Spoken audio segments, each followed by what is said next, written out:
नमस्कार। बिहार पर विचार की श्रृंखला में न्याय व्यवस्था, सामाजिक नियम और कानूनों और व्यवस्था पे कहना चाहूंगा कि न्याय नयापन लाता है, पुराने की भूलने की प्रक्रिया को आगे बढ़ाता है, प्रायश्चित का मौका देता है, क्षमा का मौका देता है और दंड का भी प्रावधान करता है, जिससे जीवन चलता रहे, प्रकृति चलती रहे। न्याय का काम कभी भी डर दिखाना नहीं है, क्योंकि डर दिखाओगे तो चीजें वहीं की वहीं रुक जाएंगी, आगे नहीं बढ़ेंगे। तो न्याय पुराना जो घट गया उसको भूल के आगे बढ़े, उसके लिए न्याय की व्यवस्था की गई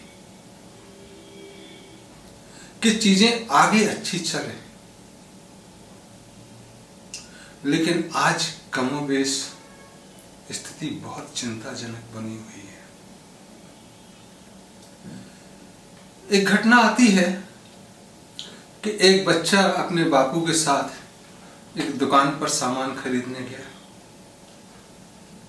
और सामान खरीदते खरीदते बच्चा बोलता, बापू ये महंगा दे रहा है, ये इतने का मिलता है, ये सामान भी ये महंगा लगा रहा है, ये इतने का मिलता है। बापू उसको कहता, चुप कर बेटा। और ऐसे हर सामान में वो बच्चा कहता है, पापा ये ज्यादा पैसे ले रहे हैं। तो बापू उसको चुप कराता है। फिर जब घर आते हैं तो बच्चा बोलता है, आप उस व्यापारी को बोले क्यों नहीं कि वो हर पैसे ज्यादा ले रहा है। बच्चे को व्यापारी ने समझाया कि देखो, अगर वो सामान में ज्यादा पैसे नहीं लेगा तो उसके पास पैसा कैसे इकट्ठा होगा। और वो सिर्फ हमसे थोड़ी ना ज्यादा ले रहा, वो सारे ग्राहकों से ज्यादा लेता है, तभी तो उसका पास पैसा ज्यादा इकट्ठा होगा। और तुम्हें पता है कि हम क्या काम करते हैं? तो बच्चा बोला, हमको नहीं पता आप क्या काम करते हो। बोले, हम चोरी का काम करते हैं बेटा, जब हम जाएंगे तो उसके यहाँ पैसा तो मिलना चाहिए ना। अब तुम कम करा दोगे तो पैसा कम हो जाएगा। और कहते हैं कि कुछ दिन बाद व्यापारी के यहाँ चोरी हो गई। व्यापारी के यहाँ चोरी हुई, व्यापारी ने थोड़ी सुरक्षा बढ़ाई और उसके बाद और पैसे लेने लगा ज्यादा, जिससे कि पुराने पैसों की भरपाई हो जाए और आगे की व्यवस्था ठीक होने लगे। इधर चोर और उसका बेटा कुछ दिनों बाद फिर उस दुकान पे पहुंचे और देखा कि वो व्यापारी पहले से ज्यादा पैसे लेने लगा।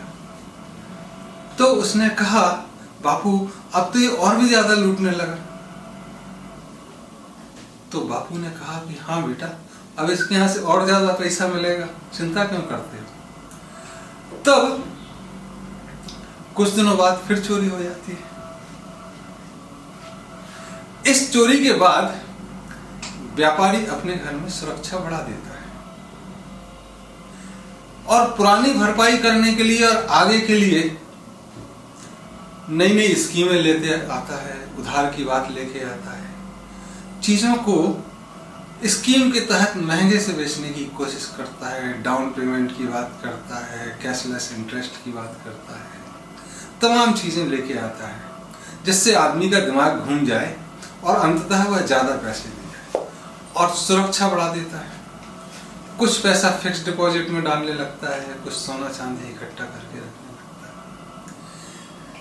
इस बार जब बच्चा और बापू जाते हैं दुकान पे तो कहते, पापा इसने तो स्कीमें भी ला दी हैं, सुरक्षा भी बढ़ा दी, अब आप क्या करोगे, और पैसे भी ज्यादा लेता है। तो बापू ने कहा कि कोई बात नहीं। कुछ दिनों बाद व्यापारी के यहाँ एक मामूली चोरी होती है, क्योंकि सुरक्षा बढ़ गई थी और चोर भाई उसके यहाँ ज्यादा बड़ी चोरी नहीं कर पाए। इस बार व्यापारी सज्जन ने चोरी की शिकायत की और चोरी की शिकायत के बाद नगर प्रशासन ने कुछ दिनों में चोर को पकड़ लिया। चोर को पकड़ने के बाद उन्होंने क्या किया जाए, तो गांव के बाहर एक साधु बाबा रहते थे, उनके पास गए और उनसे कहा कि न्याय करिए, ये चोर पकड़ा गया है और इसने इन व्यापारी बंधु के यहाँ चोरी की है, अब क्या न्याय देना है आप करें। इस गांव में चोरियां तो होती नहीं थी। तो साधु ने कहा कि मुझे 7 दिनों का समय दो, मुझे गुप्त जानकारियां इकट्ठी करने दो, लोगों से विचार विमर्श करने दो, तब तक तुम इन चोर कहे जाने वाले सज्जन को इज्जत के साथ रखो, इनके परिवार की सुरक्षा करो और व्यापारी के परिवार की भी सुरक्षा करो। 7 दिनों के बाद विचार विमर्श गुप्त जानकारियां इकट्ठे करने के बाद साधु ने सारे जो भी संबंधित लोग थे उनसे कागजों के साथ, सबूत के साथ, साक्ष्य के साथ आने को कहा और न्यायालय शुरू हुआ। तो साधु बाबा ने सबसे पहले व्यापारी से पूछा, आपके यहाँ चोरी हुई है? बोले हाँ। तो चोरी में गए हुए सामान का ब्यौरा दे।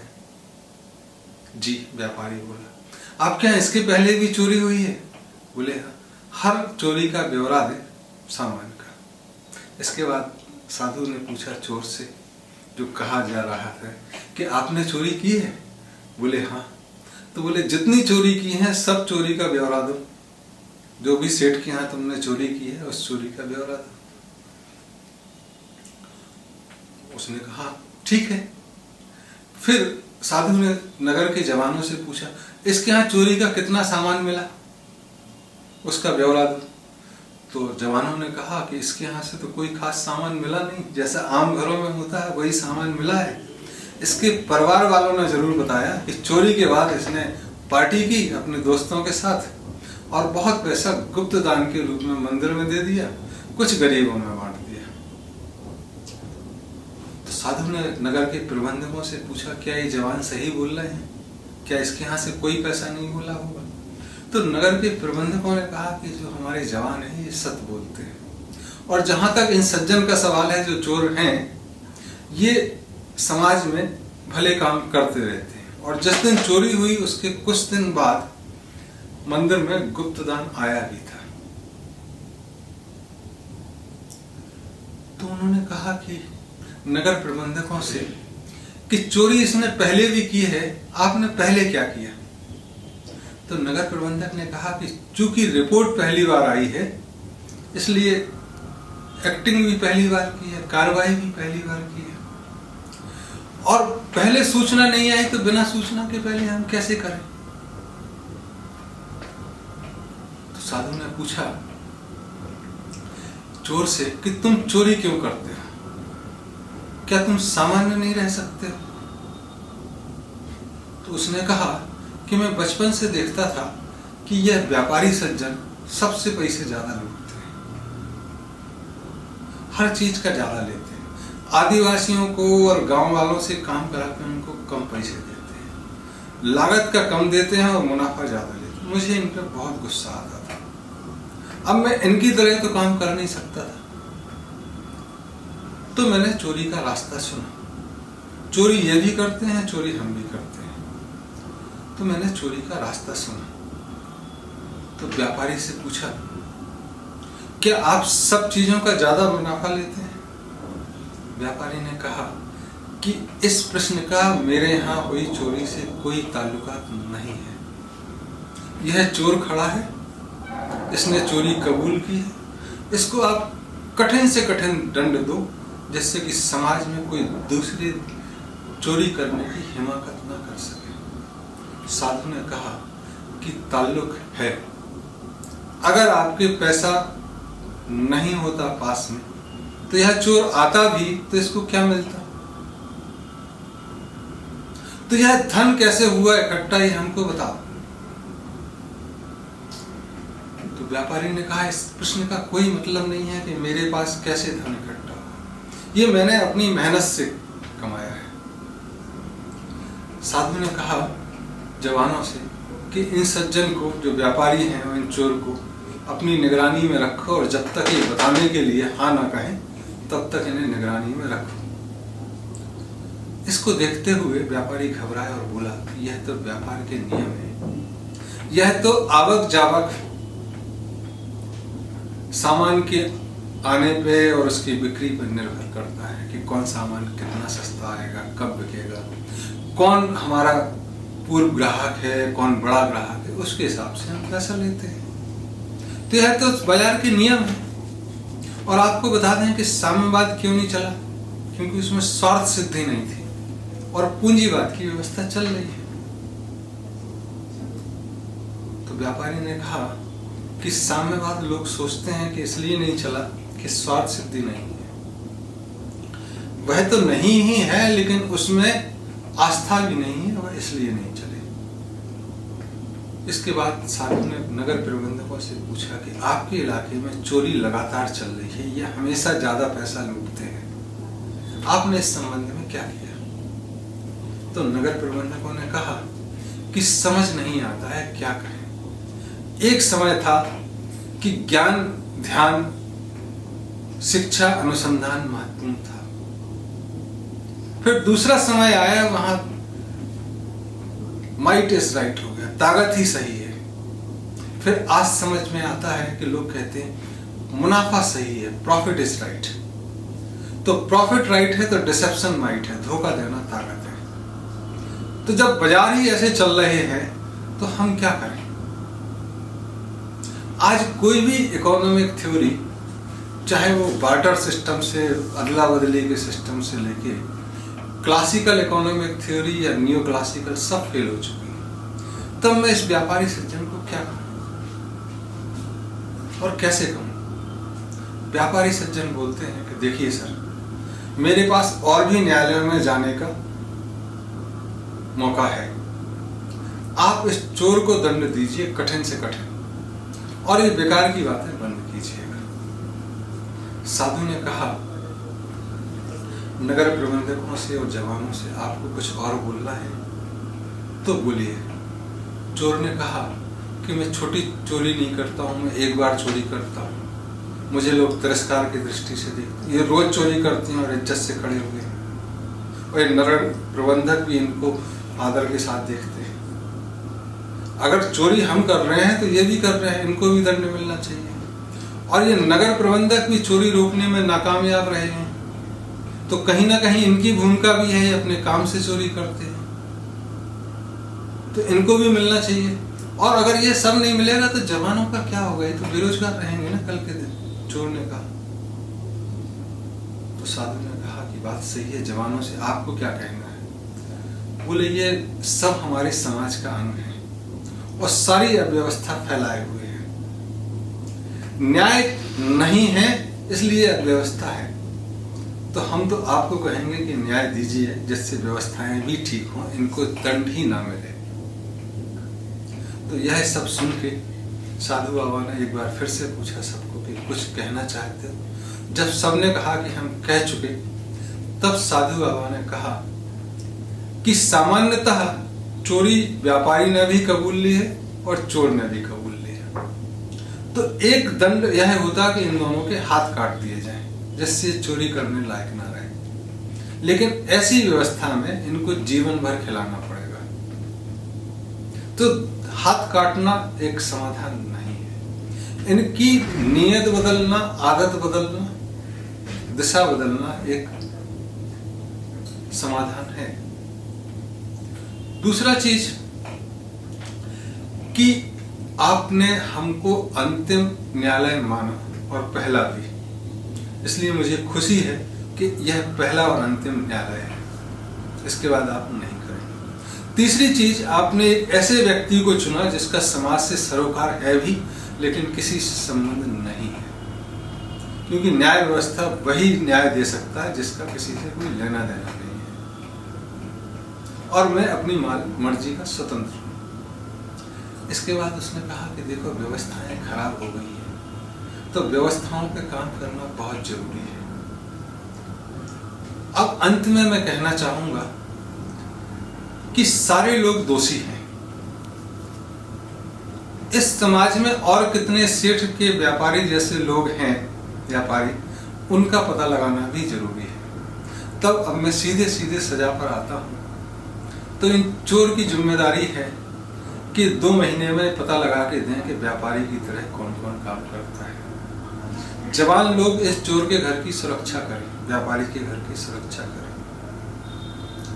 यह जो व्यापारी बाबा हैं, इन्होंने 5 वर्ष में जितना चोरी से पैसा कमाया है वह समाज में दें। और समाज के प्रबंधक, इस समाज में एक तालाब की कमी है, पानी की कमी है, तो मिलकर एक तालाब खोदें। यह समाज का नयापन लेके आएगा। ऐसी चीजों की जरूरत है। यह एक दृष्टांत है, लेकिन न्याय ऐसा ही होना चाहिए। आज जो कागजों पे न्याय चल रहा है,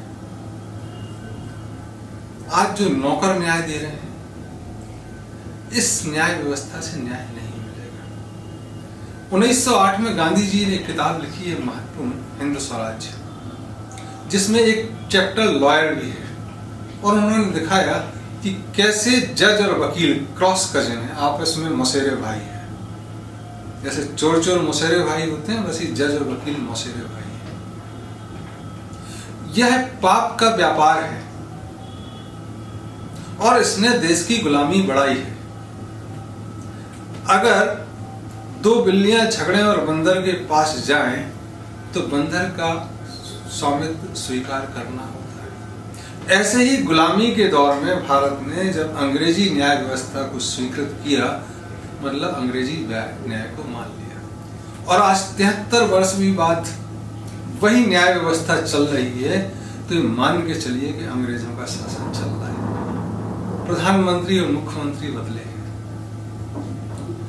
तब इस व्यवस्था को बदलना जरूरी है। गांधी जी से कोई सहमत है नहीं है, वो मैं भी नहीं, लेकिन वह चैप्टर पढ़ना वकीलों पर बहुत जरूरी है। हालांकि गांधी जी बिहार आए और चंपारण में उन्होंने केस लड़ा और वो जीते। जिस चीज का बुराई करे वो, उसी से उन्होंने प्रसिद्धि पाई। जिस रेलवे की बुराई की, पूरे देश में रेलवे में ही घूमे वो। गांधी जी क्या किए वो एक अलग बात है, लेकिन बिहार में एक चंपारण का उदाहरण है। और आज 100 वर्ष बाद भी किसानों की हालत नहीं बदली, बिहार की हालत नहीं बदली। तो बिहार जो हम कह रहे हैं कि जिम्मेदारी बनती है कि न्याय व्यवस्था नौकरों से मालिक के पास आए, ऐसे समृद्ध और ऐसे प्रबुद्ध वर्ग के पास आए, ऐसे सन्यासी वर्ग के पास आए जो जमाना देख चुके हैं, जिसका जमाने से कोई लेना देना ना हो। ऐसी व्यवस्था के लाने के लिए हमें कार्य करना होगा, तब जाके हम चीजें ठीक होंगी। तब अंधेर नगरी चौपट राजा नहीं कहलाएगा। तब अच्छा देश, गौरवशाली भारत जैसे नाम है ना, भा मतलब रोशनी, रथ मतलब व्यस्त, जो रोशनी देने में व्यस्त है, तब हम सही मायने में भारत